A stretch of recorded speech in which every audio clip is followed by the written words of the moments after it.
What is up, Pokemon people? This is Michael Sean coming at you with another video about the rotation that will be taking place in August this year. In this series, we are looking at the top 10 cards we'll miss from those sets that are rotating. Right now, we're going to be taking a look at Celestial Storm, what we'll be missing from that. Here's a picture of the things that will be in the rotation post-August. We're going to be starting with Team Up, and so we've been doing a video every day discussing a different set where we'll be missing some of these cards, and like I said, today will be Celestial Storm. Celestial Storm is a really interesting set. We actually saw a lot of reprints of cards that were older that straight up just got reprinted, even Pokemon, which is something that is kind of unprecedented in the Pokemon TCG. A lot of times we will get reprints of trainer cards, but not so much Pokemon. And so actually some of those were really, really good, really helped our format. And so let's go ahead and dive in. Our honorable mention for Celestial Storm is going to be Alolan Raticate GX, commonly referred to as Big Rat. I really like this card. I think it's very interesting. It has a 0 energy cost attack called Chuck Away, which is 40 times. And you discard up to 2 cards from your hand, and it does 40 damage for each card you discarded. Most recently, the best application of this has been in a deck called Ultimate Mewtwo, or even just regular Mewtwo can play this card. And basically, you use Mew GX to copy this 0 energy attack while this card is in your discard for a great just first attack of the game hit for 80 damage. And in Ultimate Mewtwo, you can use ADP and then use this attack later in the game and be hitting for 110 damage, which is really good when you're considering a 0 energy attack. So cool card, just doesn't see a lot of play in a lot of different decks, and it's not really that great on its own. And so we went ahead and threw it in the honorable mention category. Let's go ahead and move on, though. Number 10 here is going to be Lure Ball. Flip 3 coins for each heads. Choose an evolution card from your discard and add it to your hand. Last format, that is pre-Sword and Shield. The best deck in format, like unquestionably, was this deck called Roxy Chomp. And basically what we're talking about is a supporter Roxy that discards 2 Pokemon, and if those 2 Pokemon are Weezing, you draw 6 cards. You draw 3 for each one you discard. And then Weezing allows you to, if you discard it with Roxy, you can place a damage on all of your opponent's Pokemon. So it's super strong. And then, of course, you use Lure Ball to get your Weezing back. So here's the thing, right? That's pretty much the only application for this card. However, I actually think that Roxy Weezing could be seeing a resurgence in play because Rebel Clash has a lot of spreading potential.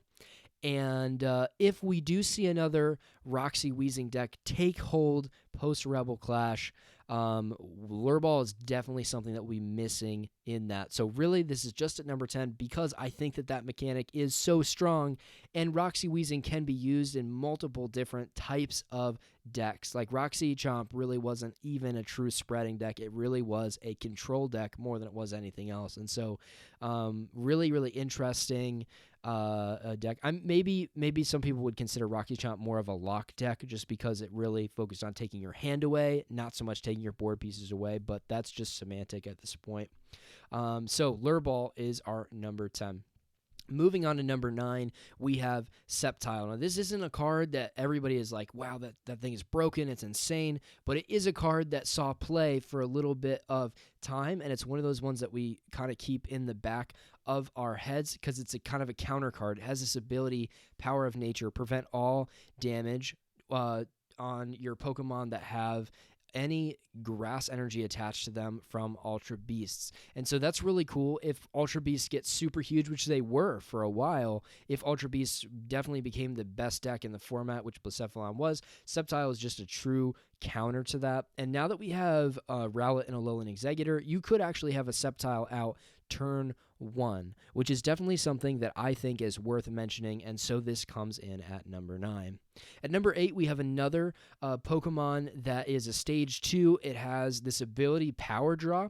So Swampert lets you, once during your turn, you may discard a card and draw 3 cards. That is a really strong ability. It should sound familiar to you. It's the same ability that Zoroark GX had, except it's 1 extra card. It's also the same ability that Cinccino has, except it's an extra card. And so I think this was worth mentioning. There were some decks that tried to make this work, especially early when we had stuff like Alolan Ninetales GX, the fairy one, that helped you to search for item cards when you evolved into it so that you could search for like an Ultra Ball and a rare candy and just have Swampert out right away, especially considering that Beacon Vulpix got you these cards turn 1 for 0 energy. If you guys remember that mechanic, that made this thing really good. But I do think that it's still an amazing card, and it's something that I think probably a lot of players were keeping in the back of their head while they were deck building. So I thought it was worth throwing in there at number 8.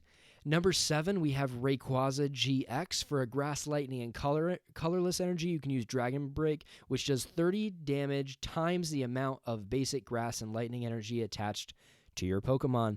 Rayquaza GX was the hyped card coming out of Celestial Storm, and it was a really good card. The thing that I really remember it being really good in, though, was actually expanded when it first came out. I know that Rayquaza GX was huge and expanded for a little bit of time, and it really is one of those cards that's never truly left the format. It's seen Fringe play kind of over and over again just because it can get up there with the numbers, and we had a lot of ways to accelerate Grass and Lightning. Most recently, we had this Rillaboom, which helps us to accelerate Grass energy, but we also had like Vikavolt for a little while, and honestly, we could still be using that Charjabug that attaches as double for Vikavolts. And so, there are ways to power this thing up, and so I definitely think it's worth being on the list, even though it hasn't really been a dominant deck in a long time. So coming in at number 6, we have a card that I know I will miss a lot, but I know Control players will miss even more. We have Articuno GX, and we're really looking at the GX attack here. It was the GX attack of choice for several decks. For 1 water energy, you got Cold Crush GX, discard all energy from both active Pokemon. The name of the game for Pokemon has been loading stuff up with energies. I mean, we're talking about Reshazard, which needs 6 energies to pull off its GX attack the way it wants to. We're talking about Pikarom, which needs 6 energies or 5 with a Thunder Mountain to power up the GX attack to attack the way you want. We're talking about Mewtwo and Mew GX, which needs who knows how many energies to do who knows what attack that it wants to do. And Articuno GX just comes out and says, oh, you had 6 energies on your Pokemon? Not anymore. I'm just going to discard them all. Very, very good, especially in control situations where you're already, you kind of start by taking away the initial rush of energy with Articuno GX, and then you Crushing Hammer over and over again until they just can't do anything. They just run out of energy completely. And so Articuno GX is a fantastic card that a lot of people are definitely going to miss, and that's why it is in at number 6. Moving on to number 5, we have a personal favorite of mine. This is Tate Liza, and the reason this is above Articuno GX, it's definitely not as much of a powerhouse card, but has so much utility. You choose one, either shuffle your hand into your deck and draw 5, or you can just use it as a switch. This card is really, really good, and it saw a decent bit of play. It hasn't seen play in a while, but I think it's worth mentioning that it is a card that could see play at any time. So since we got another decent draw supporter in the form of Professor's Research, this card really didn't see any play, because if you wanted a shovel draw option, you would just play Cynthia. But back when Cynthia used to be the staple card of choice when you played 4 copies of Cynthia, if you needed more copies of a trainer, Tate and Liza were a great idea, because it does the same thing as Cynthia except a little bit worse, or it could just be a switch in a pinch. And so I think this card is huge.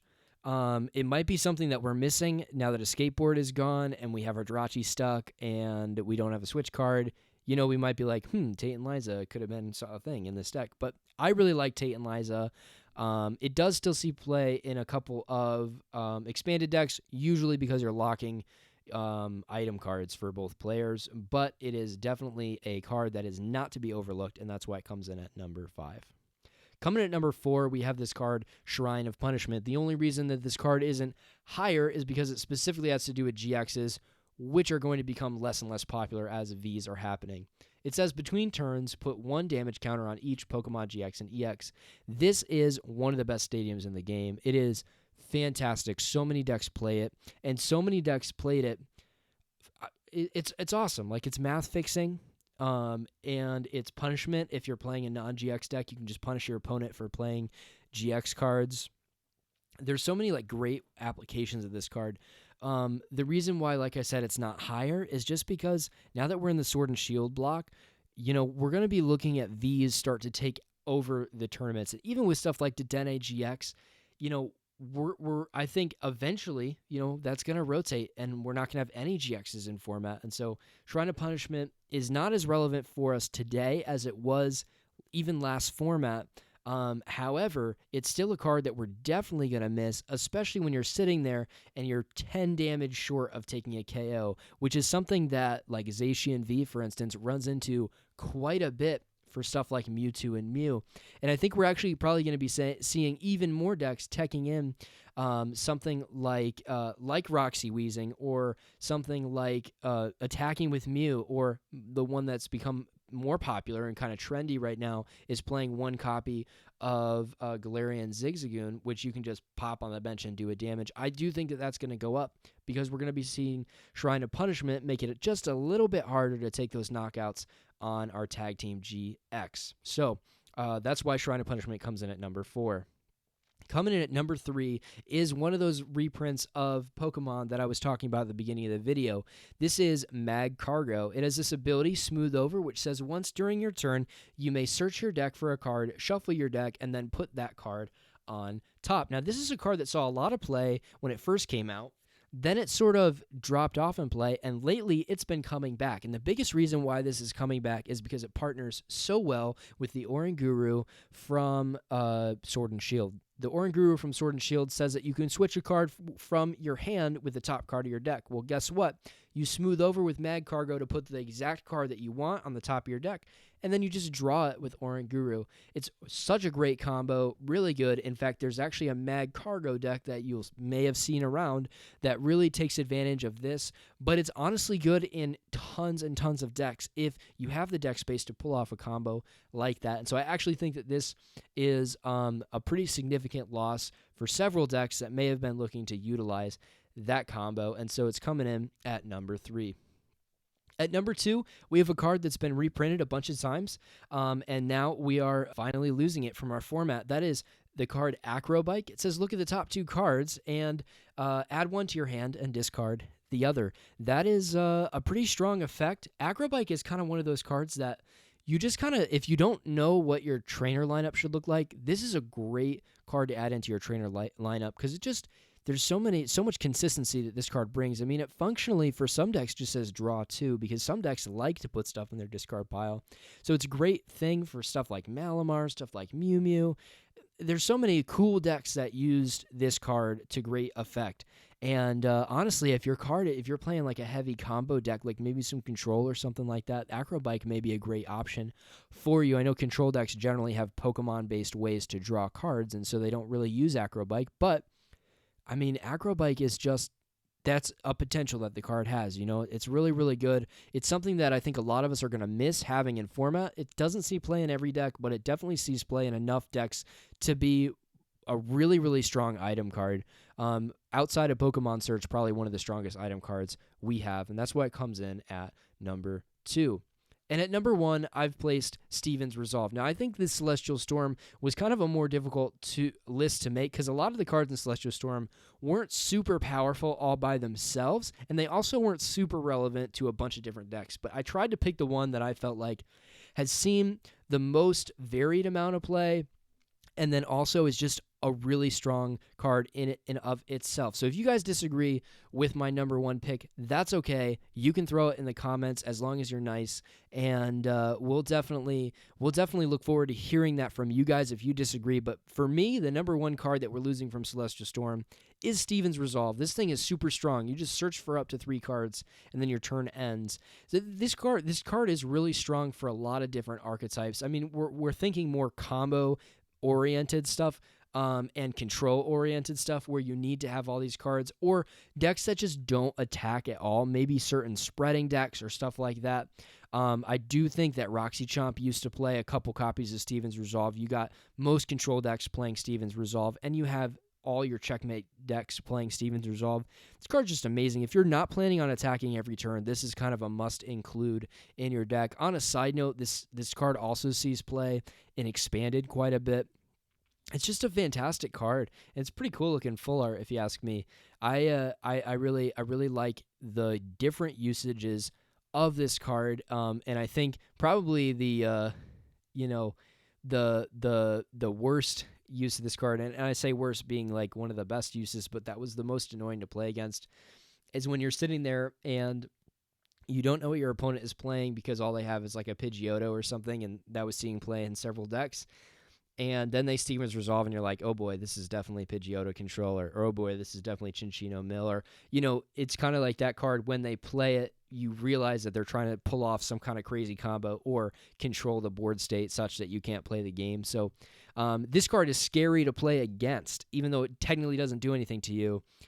Searching for any cards you want is very, very powerful, and it usually means that you're going to be staring down somebody that's trying to keep you from playing the game or checkmate you into a certain position to where they're just going to kill you right away. And so it was a scary card, and I think it definitely deserves to be at number 1. So I want to say thank you guys so much for watching this video. Your support is amazing. I really appreciate it. And so be sure to like the video, subscribe to the channel, and comment with the cards that you are most disappointed that you'll be losing from Celestial Storm. Also, tell me, when you used Steven's Resolve, what kind of deck was it in? That was my number 1 card.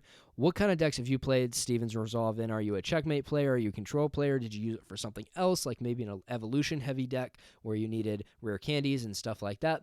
Let me know what that is in the comment section. Definitely make sure that you subscribe and ring the bell, because we will be bringing a couple more videos talking about the rotation. So if you've been enjoying this set, and if you want to hear more stuff about rotation, you're definitely going to want to subscribe to the channel. I'm going to be bringing tons and tons of content over the next few days, as well as some really cool Rebel Clash openings, including some giveaways. So you're definitely going to want to subscribe and like the channel, or like the video, and ring the bell so that you can be notified for new videos. But I will see you guys tomorrow with our next top 10 cards we'll miss from sets that are rotating. And until then, be sure to keep doing your Pokemon thing.